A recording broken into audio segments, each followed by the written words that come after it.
Gens du monde, bonjour, bonsoir où que vous soyez. Voulez-vous savoir pourquoi la chauve-souris ne sort que de nuit? Voulez-vous savoir pourquoi la chauve-souris, même le jour, accroche ses pattes aux branches des arbres, la tête orientée vers le bas? Eh bien, suivez notre conte, La chauve-souris et le soleil, par votre fidèle ami et serviteur, Mamadou Magarem Fall. Autrefois, gens du monde, la chauve-souris et le soleil étaient des amis. Mais alors, de vrais amis. Souvent toutefois, le soleil voyageait de par le ciel et allait rendre visite à son ami, la chauve-souris, qui faisait de même, très souvent. Jusqu'au jour où le diable entra dans la danse. La fille du soleil, la lune, était tombée malade. Les forêts et les savanes africaines étaient toutes obscures la nuit. Il n'y avait plus de clair de lune. Un grand malheur.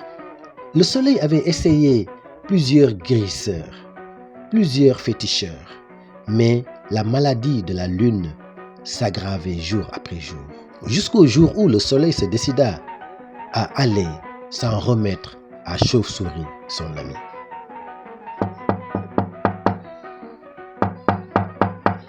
Qui est là? C'est moi, Soleil. Chauve-souris, ouvre-moi. Bienvenue, Soleil. Tu es chez toi. Comment vaut ta visite? Ah, Chauve-souris, je suis peiné. Tu sais, tu n'ignores pas que ma fille, la lune, est malade depuis des mois. Tu ne vois pas combien les forêts et les savanes africaines sont toutes obscures la nuit. Il n'y a plus de clair de lune. La maladie de ma fille s'aggrave jour après jour. Ah oui, je sais. J'ai essayé, moi, Soleil, plusieurs guérisseurs, plusieurs féticheurs, mais rien n'y fit. La lune est toujours malade. Alors, gens du monde, Chauve-souris fouilla dans sa valise et sortit un gris-gris qu'elle tint à la main. Soleil, regarde ce gris-gris, c'est le legs de ma grand-mère. Je le tiens de ma mère. C'est le seul gris-gris dont je dispose pour ma fille. Je vais te le prêter, Soleil. Mais de grâce, cher ami, dès que ta fille guérira, tâche de me le rendre. Le soleil acquiesça et rentra chez lui. Dès qu'il fit porter le gris-gris à la lune, elle guérit les jours suivants. Au grand bonheur du soleil et de toute la terre. Puisque le clair de lune revint, les jeux de tam-tam, les séances de lutte et de contes revinrent également dans les savanes africaines et dans les forêts. Gens du monde, Chauve-souris avait longtemps attendu, mais Soleil avait tardé à retourner son gris-gris, jusqu'à ce qu'elle se décida à aller le voir. Oui, qui est là? Soleil, c'est moi, Chauve-souris, je suis venu te voir. Ah, bienvenue. Comment vaut ta visite? Je suis venu pour m'enquérir de l'état de santé de ma fille, la lune.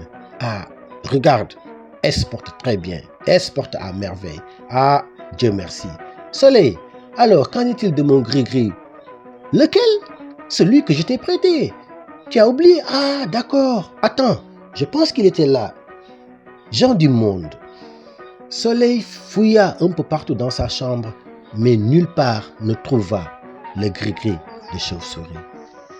Alors, il lui promit de continuer à le rechercher et à le lui rendre dès qu'il le trouvera. Chauve-souris rentra chez elle. Elle retrouva malheureusement sa fille malade, très malade. Elle avait essayé des médicaments, des guérisseurs et des féticheurs, mais rien n'y fit. La maladie de la fille de Chauve-souris s'aggravait jour après jour. Elle s'aggravait jusqu'au soir où elle rendit l'âme. Chauve-souris voyagea de par le ciel. Elle tint dans ses bras sa fille morte et arriva à la porte du soleil. Soleil, regarde, ma fille est morte. Je t'ai prêté le seul gris-gris, legs de mes ancêtres, mais tu ne me l'as jamais rendu. À partir d'aujourd'hui, tu n'es plus mon ami. Je me défendrai jusqu'à la fin des temps de sortir le jour Je ne sortirai plus que la nuit. Et même le jour, accroché aux branches des arbres, j'aurai toujours la tête orientée vers le bas. Car tu m'as trahi, soleil. Tu as trahi notre lien d'amitié. Gens du monde, le voilà, le conte, la chauve-souris et le soleil. Par Mamadou Magarem Fall, en dédicace à mon ami et frère Zain Fouad, à madame et à toutes les petites. Allez, au revoir et bon séjour au Sénégal.